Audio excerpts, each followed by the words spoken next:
कक्षा 11 के हमारे सभी विद्यार्थियों, जो आज आपका 19 मार्च का जो हिंदी का आज का पेपर है ना, वो पेपर के लिए मैं एक बेहतरीन सा आपको पेपर बता रहा हूं। बढ़िया से तैयारी करिए, लगातार मैंने कोई कसर आपको नहीं रखी है। चलिए, तो देर किस बात की है, इस पेपर को भी अच्छे से सोल्व करके जाइएगा। 50 से 60 नंबर ही आप एक ही वीडियो से कवर कर पाओगे। देखिए, मैं ऐसी ही चीजें बता रहा हूं कि जो आपके लिए कामयाब हो, जो कामगर हो, जो आएगी 100%, वही चीज बताऊंगा। फालतू चीजों में अपन समय बर्बाद नहीं करेंगे। चलिए, तो देर किस बात की है, फटाफट से शुरू करते हैं। वीर गाथा काल की जो प्रसिद्ध रचना है वो कौन सी? तो पृथ्वीराज रासो। मीरा अपना सर्वस्व मानती है कृष्ण को। ठीक है। हिंदी का जो प्रथम उपन्यास है वो माना जाता है परीक्षा गुरु। हिंदी का जो प्रथम उपन्यास है वो कौन है? परीक्षा गुरु को माना गया है। चित्रपट संगीत का जो पर्याय है वो कहा गया है लता मंगेशकर को। पटकथा की जो मूल इकाई है, पटकथा की मूल इकाई हो जाएगी दृश्य। संक्षेपण का जो गुण नहीं है, संक्षेपण में कौन सा गुण नहीं रहता? शुद्धता का गुण नहीं रहता है। भवानी प्रसाद जो मिश्र है अपने पिता के 5वें पुत्र थे। भवानी प्रसाद मिश्र क्या थे? अपने पिता के 5वें पुत्र थे। अक्क महादेवी का विवाह जैन राजा कौशिक के साथ हुआ था। धनराम तीसरे दर्जे तक की स्कूल का मुंह देख पाया था। भारतीय संगीत में मुख्य वाद्य क्या रहा है? वीणा रहा है। इंटरनेट जो है ना, जनसंचार का सबसे लोकप्रिय और नया माध्यम है। काव्य में बिंब को शब्द चित्र के रूप में माना जाता है।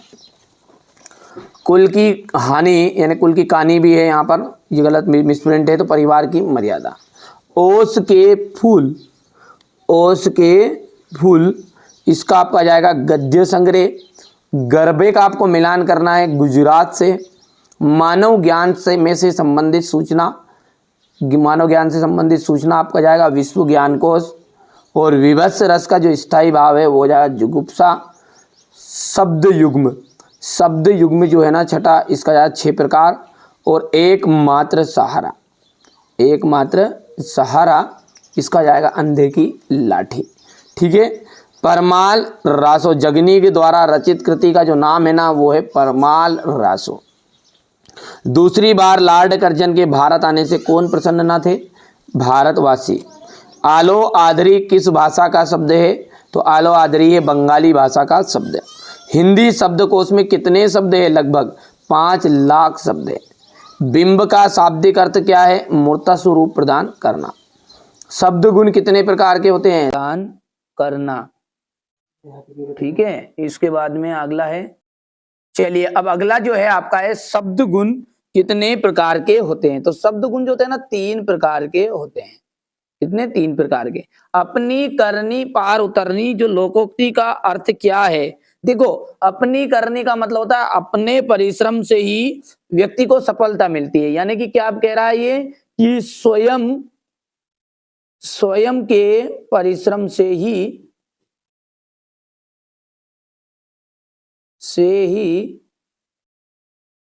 सफलता मिलती है।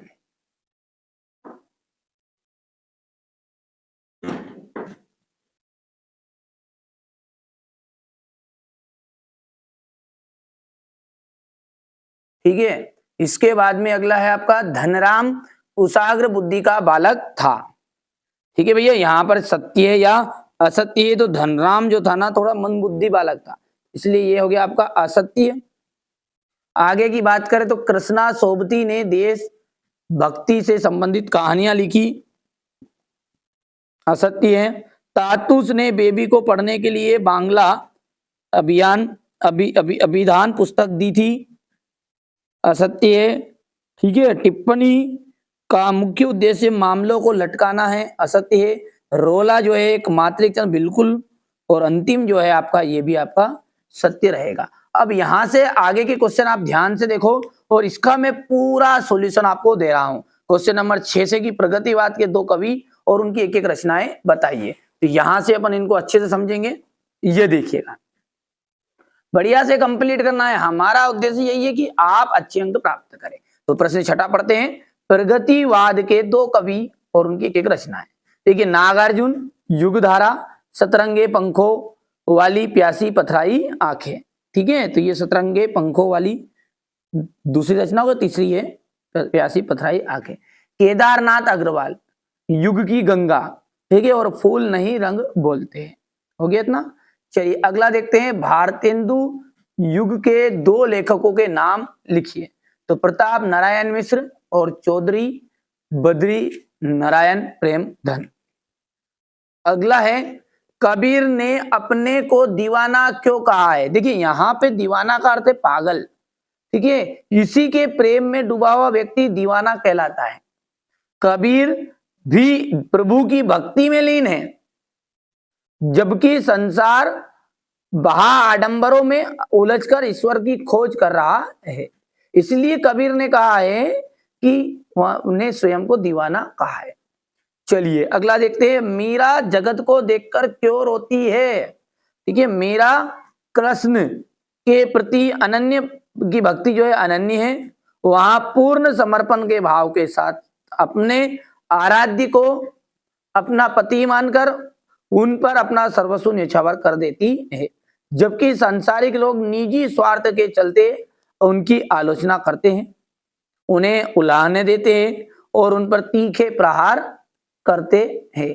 यहां तक कि उन्हें विषपान करने के लिए भी विवश कर दिया जाता है। इसलिए मीरा जगत को देखकर रोती है। बढ़िया से शांति से और धीर से आप तो बढ़िया से कवर करिए, मैं अब सारी चीज आपको प्रोवाइड करा रहा हूं। द्विवेदी युग, द्विवेदी युग, द्विवेदी युग की गद्य की कुछ विशेषताएं आपको देनी है।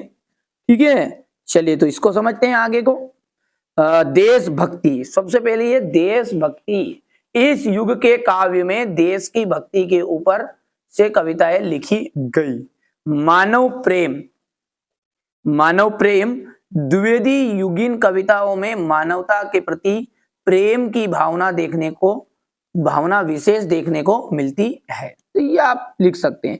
तीसरा जो है, देखिए दो पूछता है, 2 नंबर में आता है, 3 नंबर तक आपसे कभी कभी पूछ लेता है ना।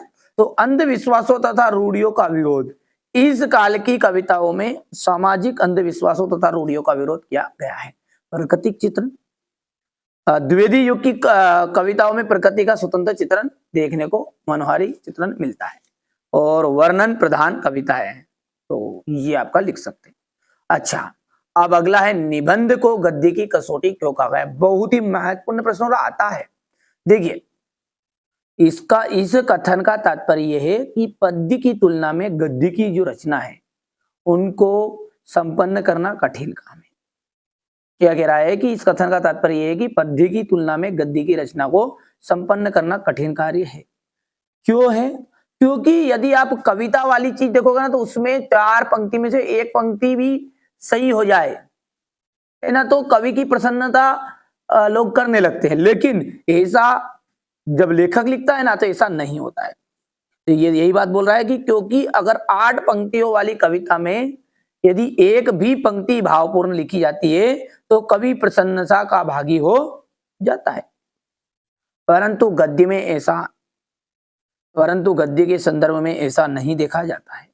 गद्यकार को एक एक वाक्य सुव्यवस्थित एवं सोच विचार कर लिखना होता है। उसी स्थिति में ही गद्यकार की प्रशंसा के योग्य होता है। गद्य में निबंध लेखन बहुत ही कठिन कार्य है। निबंध को स्वरुचिपूर्ण, आकर्षक एवं व्यवस्थित होना चाहिए, इसलिए निबंध को गद्य की कसौटी कहा गया है। तो यहां से आप बढ़िया से स्क्रीनशॉट ले लो, जितना हो सकता है मैंने समझाने का प्रयास किया है ताकि आप याद भी कर सको, कोई दिक्कत नहीं, इतना कठिन प्रश्न भी नहीं। अगला है, शिव शंभू की 2 गायों की कहानी के माध्यम से लेखक क्या कहना चाहता है। तो यहां से आप इसको कंप्लीट कर लेना। इसके बाद ही तो क्वेश्चन आंसर है, इनको एक एक बार पढ़ोगे ना जिसमें याद हो जाएंगे। आगे बढ़ते हैं, और यहां से हो गया इतना। ये क्वेश्चन नंबर 10 है, हो गया। चलिए यहां पर पूछा है कि ले कितने प्रकार की होती है। तो ये देख लीजिए, ले, विलंबित ले, मध्य ले और दूत ले। दूत ले का मतलब सबसे जल्दी, तीव्र। ठीक है, क्वेश्चन नंबर 11 को आप ध्यान से देखिएगा। इंटरनेट पत्रकारिता में दुनिया का को किस प्रकार, ठीक है, समेत लिया है। यहां से देखिए ये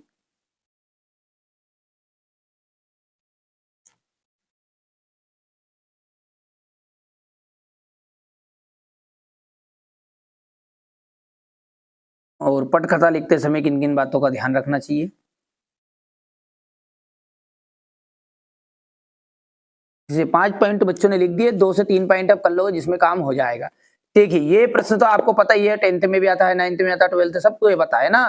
तो महाकाव्य और खंडकाव्य में अंतर, यहाँ से स्क्रीनशॉट ले लो। अब क्या पढ़ाऊं इसको, तो भर बच्चे बच्चे जानता है महाकाव्य और खंडकाव्य का अंतर को तो। ठीक है, ये हो गया इतना।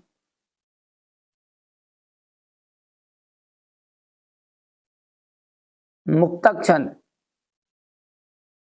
यहाँ एक विषम छंद है। छंद मात्राओं का वर्णों का प्रतिबंध नहीं होता। इसमें नाद तथा ताल के आधार पर पंक्ति के लेखा विधान कर गतिशील बनाने का अनुग्रह किया जाता है, यही मुक्तक छंद कहलाता है। तो इसको देखिए, ये उदाहरण बहुत ही अच्छा रहेगा इसमें कि कोई दीवान कहता है, कोई पागल समझता है। तो इस तरह से आप इसको कंप्लीट कर लेना, पढ़ो इसमें, है ना, समझ में आ गया। ये मुक्तक छंद है। और लक्षणा शब्द शक्ति की परिभाषा, शब्द के मुख्य अर्थ में बाधा होने पर उसके सहयोग से रूढ़ि अथवा प्रयोजन के आधार पर अर्थ लक्षित कराने वाले शब्द शब्द शक्ति लक्षणा कहलाते हैं। यहां से देखिए प्रसाद गुण की परिभाषा,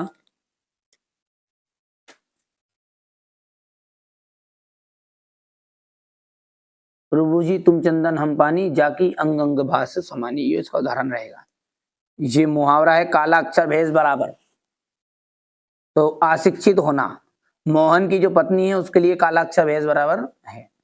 आंखों का तारा होना, ठीक है, बहुत ही प्यारा होना। तो यहां पर देख लीजिएगा, एक अनंत नाम का लड़का, वो अपने माता पिता के आंखों का तारा, इस तरह प्रयोग कर सकते हैं। राजभाषा की विशेषता लिखिए। देखिए राजभाषा क्या है, सरकारी कामकाज की भाषा है, यह शिक्षा के माध्यम में प्रयोग की जाती है, यहाँ रेडियो दूरदर्शन के प्रयोग में की जाती है। राजभाषा की राष्ट्रीयता की भावनाओं को बल मिलता है, तो गेट ना। इसके बाद में निर्देशानुसार वाक्य परिवर्तन,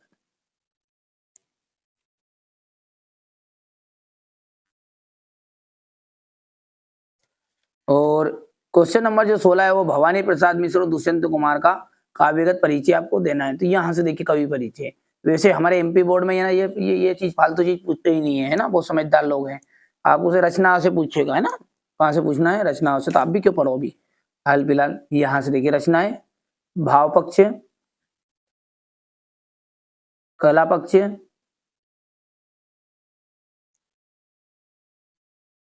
और ये साहित्य में स्थान। लेते आओ स्क्रीनशॉट तुरंत।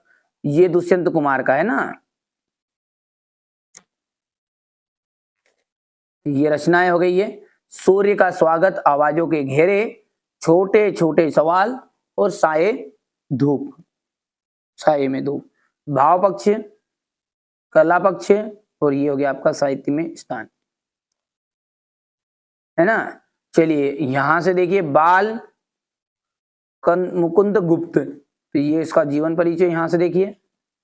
ये इनका साहित्य परिचय लिखना है ना। ये यहाँ से रचनाएं देखिए, अपनी रचनाएं,